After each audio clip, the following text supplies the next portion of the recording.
Hi, my name is Jim, and oscillators are today's topic. And what this is about is making an AC signal, and the signal can be any periodic waveform, basically a sine wave, square wave, triangle wave, or anything else. So there's certain criteria that has to be met to do that, and when we make this AC signal, as we'll see shortly, we're using DC power to do it, and the efficiency on that is less than 100%. So, well, we're not generating something from nothing. So, a man named Barkhausen developed this criteria, and there's 4 components in it. One is there has to be some amplification, and that amplification has to be greater than 1. Now, the reason that is because there are losses in a circuit, like resistance, radiation, and it has to be made up for. Now, if we think about a clock, a pendulum clock, its amplification per se is the tick, and the losses are the windage of the pendulum moving air out of the way and the friction associated with the escarpment. So the energy comes from a spring in that case, and what happens in a tick is some of that energy, potential energy that's stored in the spring, is transferred to the pendulum in a way that supports its direction. So that can kind of be viewed as the amplification, and also, I suppose, as the power source. Second, a positive feedback path must be present, and this is a feedback path that supports growth. So typically what you'd see with this, if we look at say a sine wave in an oscillator, is we would start out with a little sine wave, and it would get bigger and bigger and bigger, and if we took the envelope of this guy, we would see it would be equal to e to the x, or in some form e to the x. So it's basically a growing exponential, and then what stops us from reaching infinite amplitude is that the output of the amplifier associated with this will run into the power supply voltage. More correctly, be clipped by the ground and the power supply. Can't go more positive or more negative. So during the time where the amplifier is cut off or saturated, its gain is unity. Hence it doesn't grow without bound to infinity. So if you want to think about positive feedback, just take the cruise control in your car and reverse it. Suppose that you're cruising along at 60 miles an hour and you turn it on, and you start to go down a small hill. The speed of your vehicle will increase, and then the cruise control would make your vehicle go faster, and since it's going faster, it would cause the cruise control to increase it again, and so forth, until your car is going as fast as it can go. Or likewise, if you start up a hill, cruise control would then slow down your car basically until you stop. So it's a non-corrective type of feedback. We need a frequency determining network, and this is going to be components. It can be inductors and capacitors as in a tuned oscillator, or resistors and capacitors in a lead lag oscillator. And then finally we need a power source to make this all work. So if we take a look at a model of closed loop feedback amplification, it kind of looks like this. And this would be, say, like a regular operation amplifier or your stereo, whatever. Is we have an input and it goes into a linear summer. So the X in this case isn't really an X, it's just dividing this into 4 quadrants.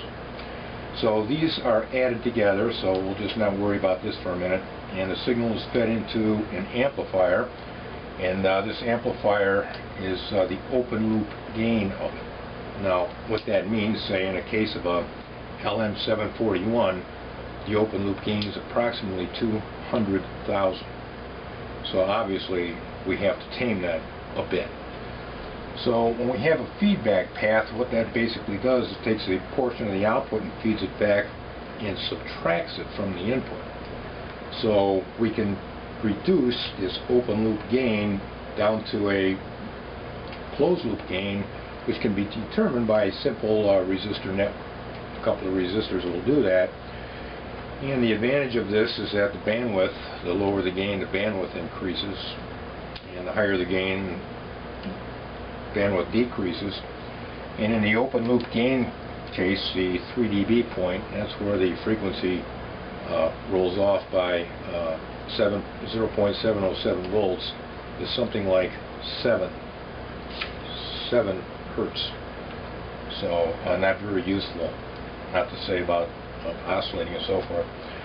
So in a positive feedback system, same basic thing except we're feeding back in phase. So we're taking a signal here, amplifying it, and feeding it back such that it's adding to the input and amplifying and so on and so forth. I've got a dotted line here, and that's there because the question is when you apply power, how does an oscillator start? And when you think about it, when you apply power, basically you go from 0 volts up to VCC, and what you can see here is sort of an edge. Now, in rectangular pulses, that edge represents harmonics. And some of those harmonics happen to hit the resonant frequency of, I should say, the selective frequency of our feedback network, and this is the selective frequency part of it, by the way. It'll start to oscillate. And if that doesn't do it, there's always going to be some noise. So that portion of noise that falls in the spectrum of our feedback, frequency selective feedback, will be amplified, fed back, amplified, fed back, and so on and so forth. And then our oscillation will grow and then stabilize. So that's the startup vehicle for oscillators. Has to do with basically some form of transient or noise. Now, talking about some common types of oscillators is we have a Hartley oscillator invented by Hartley of Bell Labs, and in this I've shown a bipolar transistor connected in the common emitter configuration, and R1, R2, and R3 serve as bias resistors, which basically allows this to operate as an amplifier. And I've got an optional C here which would increase the gain if it need be. Now, one of the things about a common emitter amplifier is that it has a 180-degree phase shift, meaning that if we have a positive going part of a sine wave on the input, that gets converted into a negative going sine wave on the output. So what we're seeing here, and this is the only configuration of a bipolar that has a 180-degree phase shift, is that the output is out of phase with the input. Now, we go through a frequency determining network. In this case, it's the center capped inductor, and it also has a 180-degree phase shift because of the ground. So what we can kind of see here is that we're going to be 180 degrees, 180 more degrees, which means we're 360 degrees, which means we're feeding back in phase, positive feedback, exactly what we need. So we've got a lot of other stuff in the circuit here. By the way, I made this a variable guy in case we have to tune it. CB stands for our blocking capacitor, and there's two of them here, and what their purpose is to block DC and let AC pass. And it's not the function of these capacitors to do any attenuation. It's just to block DC. Now the reason is we have a ground on the inductor here, and things wouldn't work very well if that were connected to the collector.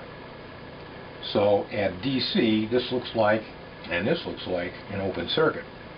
So if we take a look at the equation for capacitive reactance, is what we see is that the frequency is in the denominator, and what that means is if the frequency goes down, the reactance goes up. If we look at a simple graph of the capacitive reactance versus frequency and take the limit of it as f goes to 0, that works out to be infinity. In other words, capacitors do not pass DC. Well, with the exception of leakage, which in our case here is very, very small. So we need two here. We don't want to upset the bias of the transistor because this is sitting perhaps at a volt, 0.5 or something like that. And this allows linear operation, and if we had this connected to ground through our part of the inductor here, we would not bias the transistor so that it could amplify well. Now we've got something funny here in the collector circuit going up to VCC you probably haven't seen before, and that's a radio frequency choke. It doesn't have to be there. It can be a resistor, but a lot of circuits show it like this, and it has some advantages and some disadvantages. And one of the disadvantages is that it costs more than a resistor, and being a coil of wire, it can radiate signals also. Far field signals basically are radio waves. But what its claim to fame is it allows DCC, the DC component, basically to sit on the collector. So with that, with variations in collector current, it's possible for the collector to go almost to VCC times 2. So if we have a 12 volt supply here, we might be able to swing around between, say, I don't know, 2 volts and 22 volts. So we can get a lot higher output, and that may seem kind of magical, but all you have to do really is to deal with the X sub L and the delta IC. That's the change in collector current for one cycle of AC, and you can easily see that the voltage drop across that is going to, can exceed the supply voltage.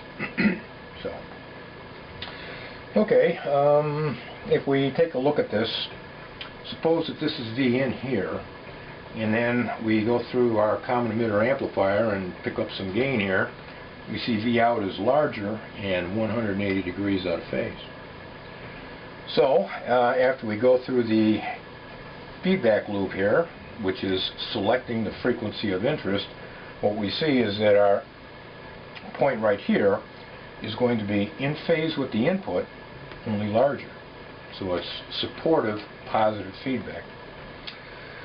So let's see here. If we have to deal with finding out what the resonant frequency of this is, and if the Q is greater than 10 or equal to 10, we can proceed with no trouble with our conscience of using the series resonant formula, which is 1 over 2 pi square root of LC. If it were less than 10, then there are other considerations that we'd have to take into account, because there's 3 different specifications for resonance, and when Q is greater than 10, they all converge upon this formula.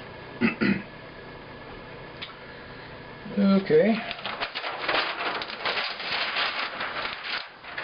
So, back this a minute. When we go to determine what the resonant frequency is, we have 2 components of the coil, L1 and L2. And this is determined by how much voltage relative to ground is going to be fed back. So what we need is LT, L total, for our resonant frequency formula, and that's simply the sum of the inductor L1 and the inductor L2.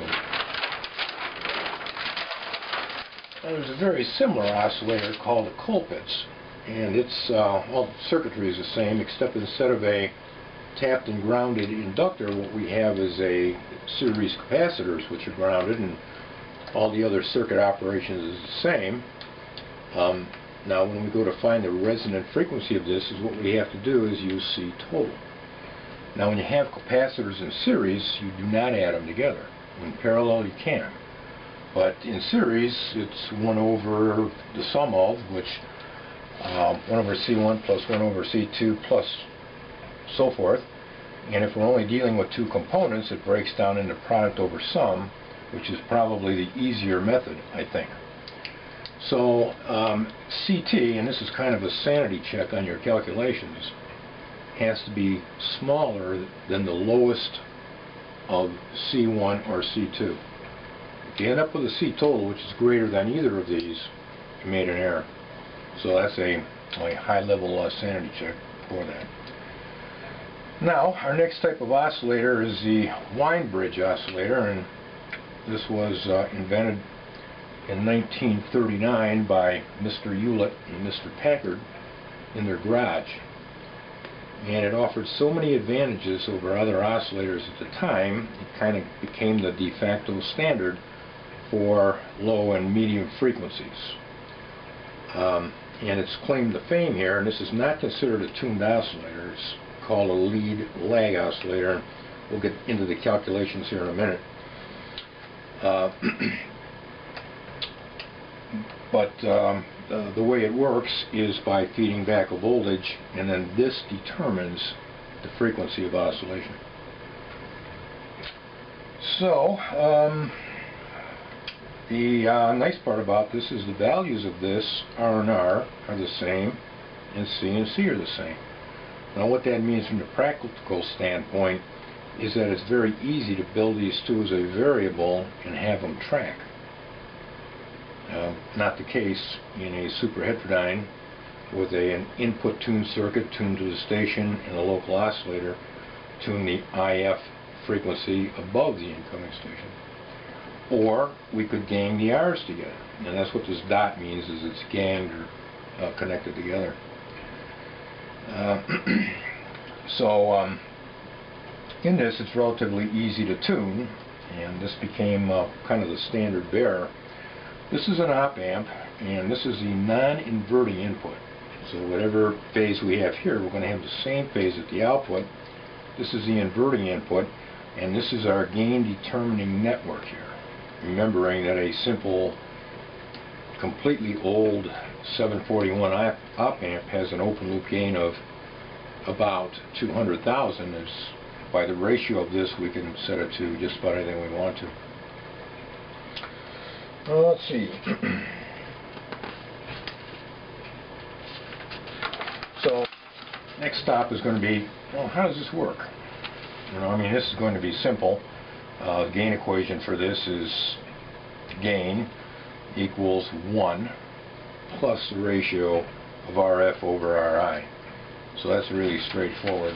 Now all we have to do is figure out what the loss is at this point relative to V out. We'll be able to set the gain on this so that it will oscillate. Well, let's do that.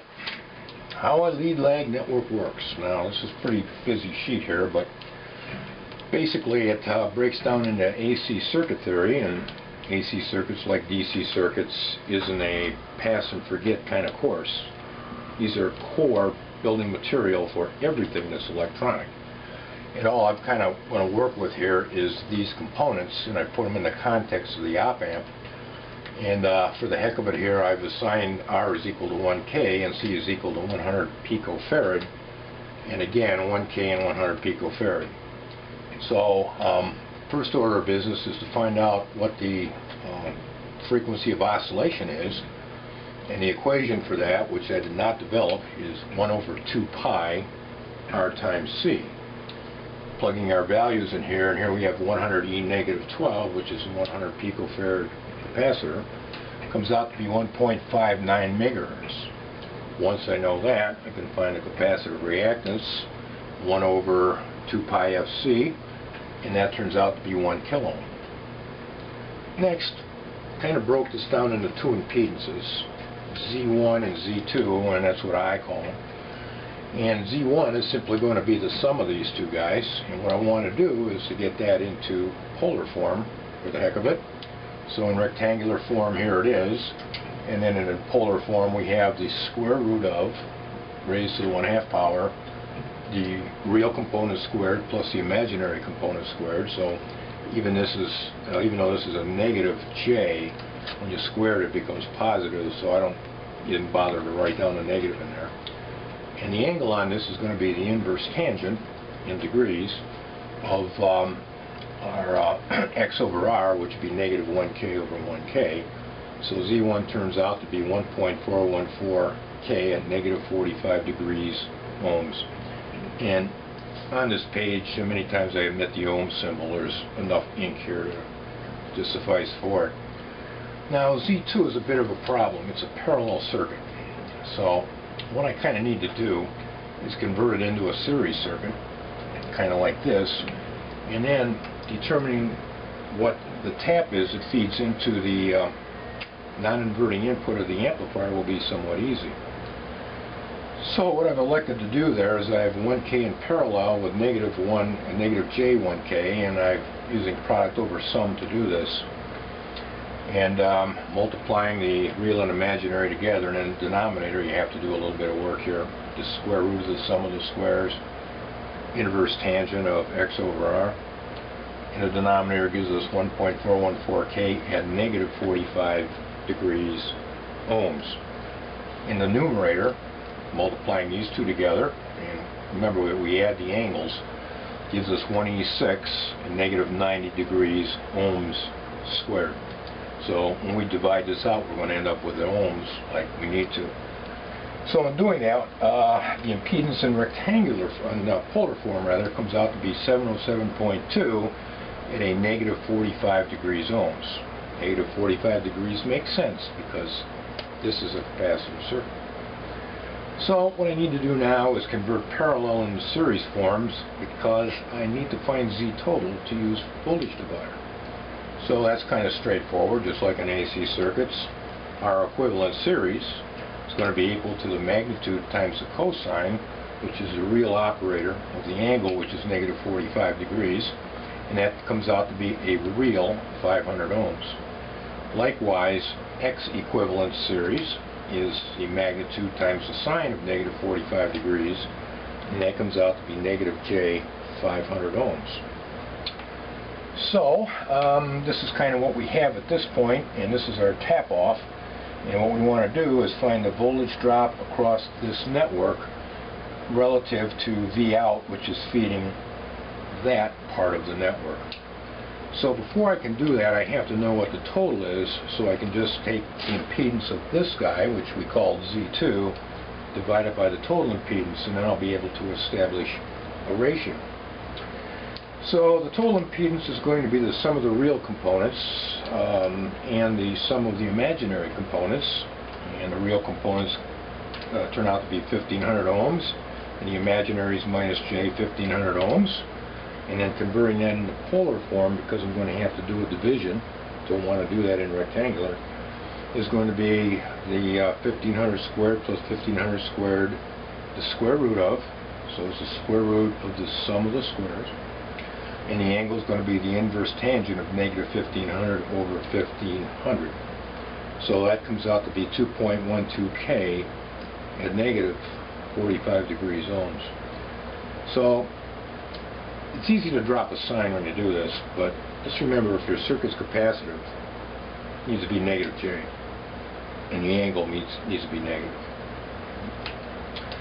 So let's figure out what that ratio is. So I've specified V in here, which I'm calling this point, which would be this point, and I'm calling V out this point, which is feeding back into our lead lag network.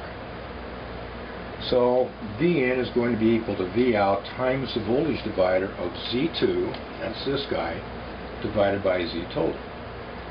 Just like we would do R2 over R total if this were a resistive circuit in DC. So populating that equation, I ended up with this, and working this through, I see it's going to be equal to V out times 0.33 repeat at a 0 degrees, and that's going to be 1/3 of V out. So now I'm kind of in good position to get the ratio here. So what I can say here going forward is that according to the Barkhausen criteria, the gain of the entire system, that's the amplifier and the feedback network, has to be greater than 1. Okay, so continuing, V in is going to be equal to V out times 1/3, and then turning that into a ratio, if I divide both sides by V out, I get V in over V out equals 1/3. Now what I want to do is flip that around to get the gain, and the gain is the output divided by the input.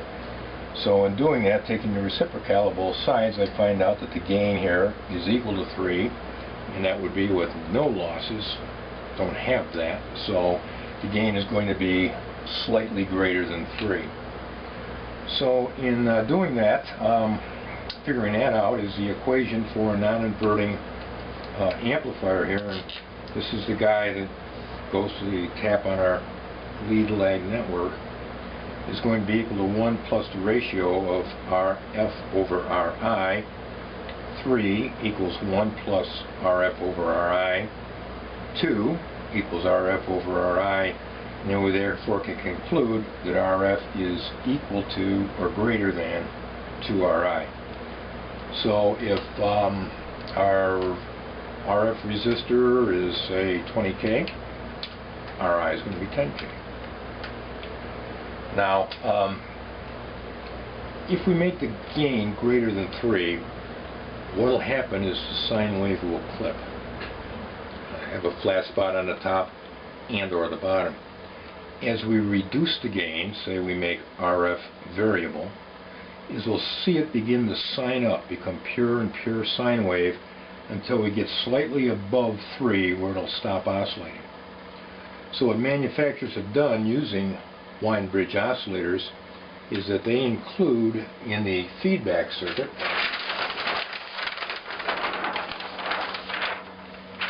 a voltage dependent resistance, and in the old days this actually used to be a 110 volt light bulb. So when the filament becomes warm, its temperature drops. When the temperature becomes warm, the resistance increases, and I put it that way. So it tends to stabilize this so you get a reasonable output with some degree of distortion, but not too bad. Now in modern electronics there are other parts, voltage, temperature dependent resistors and so forth, that would be used to hold this gain slightly above 3. You know, one of the pieces of equipment I worked on using wine bridge, the instructions for alignment stated do not spray any cleaner on the board ever, because it produces a leakage path across RF which can cause that not to work. That used a photoelectric feedback system to keep that gain slightly above 3. So that's our lead lag network, and although this kind of looks complicated when you think about it and take it step by step, it just breaks down into AC circuit steps. Now our last oscillator is a crystal oscillator, and the symbol of it is this guy, and the model of it shows a series resonant component and also a parallel resonant component. And they're relatively close in frequency, and the series resonant frequency, not that we're going to have anything to say about it anyway, is 1 over 2 pi square root of LC1, and then the F parallel resonant would be 1 over square root of L times C total. And then what the characteristic of this would look like would be this. This would be the series resonant point, and this would be capacitive over here. So we're operating the crystal, forcing the crystal signal through it. The current would be leading the voltage. It's capacitive over here, and then in the middle of here, between here and here, it's inductive. Now the Q of this is so high that it's typically shown as an asymptote, and that's what I've kind of done here. So they're very high Q, they're very stable, and if you put them in an oven to keep the temperature constant, they're really, really stable. So they find a lot of use in generating radio frequencies for broadcast, and any channel. And then you can multiply the frequency if you need it higher, or trim it a little bit if you need to adjust it.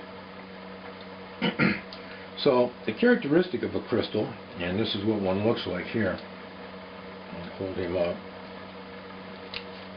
This is kind of big compared to crystals used in microprocessors and so forth to run the clocks. Not all micros have a crystal. Sometimes they use internal delays to generate the clock, or external RCs and so on and so forth. But the frequency of the crystal is inversely proportional to the size of the salt. Now, if we apply a voltage across the crystal, it twists. And if we twist the crystal, it generates a voltage. Hence, this is the tone pickup arm from a Philco 78 RPM record player, as in, well, let's see, old.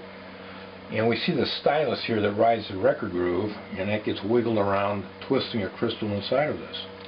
That crystal produces a relatively large voltage, which then feeds an amplifier and the speakers.